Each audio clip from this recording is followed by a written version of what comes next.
السلام علیکم جی میں ہوں رانا فاروق انور ایڈوکیٹ صدر انصاف لا فورم تحصیل چشتیاں۔ آج میں جو بات کرنے جا رہا ہوں، چونکہ بہت سارے حالات بدلے ہیں، بہت ساری باتیں سامنے آئی ہیں جو پچھلے 2 سال میں جن کا پرچار ہوتا رہا، جن کو پوائنٹ آؤٹ کیا جاتا رہا تحریک انصاف کی طرف سے، بانی چیئرمین جناب عمران خان کی طرف سے، پوری لیڈرشپ کی طرف سے، مگر کوئی ان پر کان دھرنے کے لیے تیار نہیں تھا۔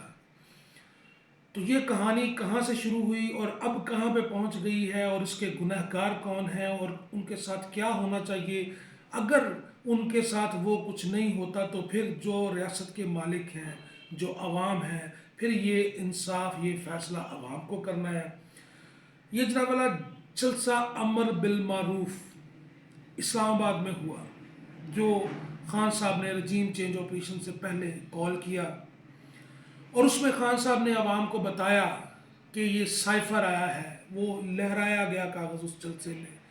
جس کا بعد میں بہت مذاق بنایا گیا کہ یہ ایک کاغذ کا ٹکڑا ہے، کچھ بھی نہیں ہے۔ پھر وہی سائفر جو نیشنل سیکیورٹی کونسل میں پیش ہوا اور وہاں پر اس کو دیکھا گیا، اس کو مانا گیا، اس کے بعد ڈیمانڈس دیا گیا امریکہ کو اس سائفر کی بابت، مگر اس کے باوجود سائفر پر عمل درآمد کرتے ہوئے رجیم چینج آپریشن کیا گیا۔ سوال اٹھا وہ کون تھا جس کے لیے سائفر آیا تھا اور کس نے اس پر عمل درآمد کیا؟ عمران خان صاحب نے بعد ازاں ہر جلسے میں، ہر بیان میں بتایا کہ وہ کون تھا،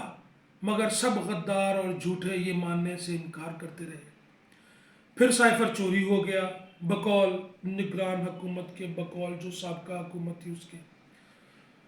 اور اس مقدمہ درج کر دیا گیا جس میں عمران خان صاحب کو اور شاہ محمود قریشی صاحب کو سزا دی گئی، جو بالکل غیر قانونی تھی، جس کی بابت پہلے بھی ہم نے یہ بات کی ہے۔ پھر الیکشن 2024 کو چوری کیا گیا، مگر پی ڈی ایم کے سربراہ مولانا فضل الرحمان، جن کو رجیم چینج آپریشن میں مکمل سہولت کاری کرنے کے لیے کی وجہ سے سہولیات سے نوازا گیا، ان کو پروٹوکول دیے گئے اور پی اے ایف کے اسپیشل جہازوں میں سفری سہولیات دی گئی، بیرونی دورے کروائے گئے، مگر جب حسب وعدہ مولانا کو الیکشن چوری میں حصہ نہ دیا گیا تو اس نے حالیہ انٹرویو میں برملا نام لے کر بتایا کہ سائفر کس کو بھیجا گیا اور اس پر عمل درآمد کس نے کروایا۔ عمران خان اور شاہ محمود قریشی کا قصور صرف اتنا ہے کہ انہوں نے پاکستان کی عوام کو اس بارے میں بتایا، بلکہ ندیم افضل چند کا بھی مین سٹریم میڈیا پر ایک پروگرام میں اس امر کا اعتراف کیا گیا اس کی طرف سے کہ یہ سارا کچھ کیوں اور کس کے کہنے پہ کیا گیا۔ اب جس جج نے سائفر کیس کی سماعت کی اور سزا دی،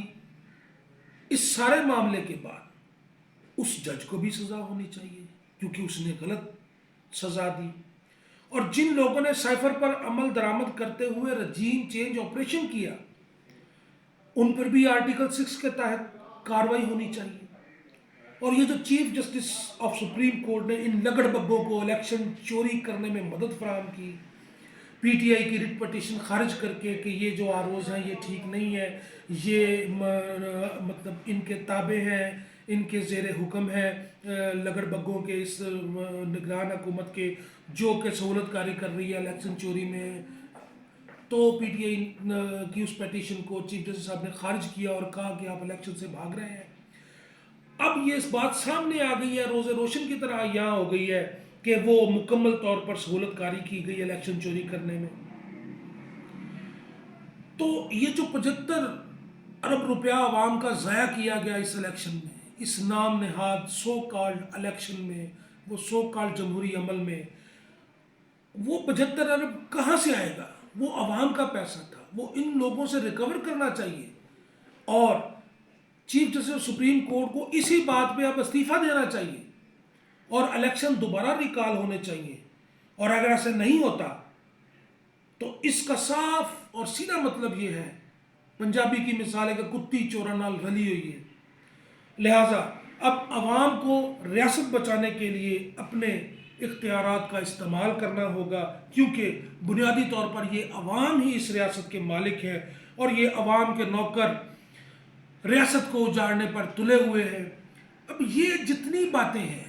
یہ ہر ذی شعور بندہ ان کو مانتا بھی ہے، سمجھتا بھی ہے، اور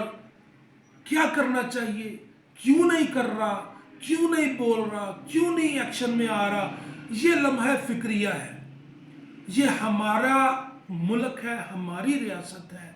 اور ہم ہی تکلیف میں ہیں کن لوگوں کی وجہ سے، جن کا اس ملک سے صرف مفادات کی حد تک تعلق ہے، وگرنہ انہوں نے تو اس میں رہنا بھی نہیں ہے۔ یہ جیسے ہی لوگ اپنا عہدوں سے فارغ ہوتے ہیں ملک سے باہر چلے جاتے ہیں، وہاں ان کی نسلیں آباد ہیں، وہاں ان کا تمام کاروبار زندگی چلنا ہے، اور پاکستانی عوام یہاں پہ پستی رہ جاتی ہے۔ یہ قرضے لیتے ہیں اور اجاڑ دیتے ہیں، اپنی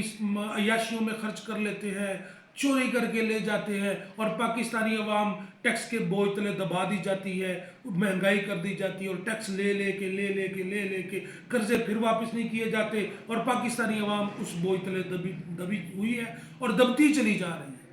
تو اس ویڈیو کے ذریعے میں تمام پاکستانیوں کو یہ پیغام دینا چاہتا ہوں کہ بھئی کچھ سوچیں، کچھ کریں،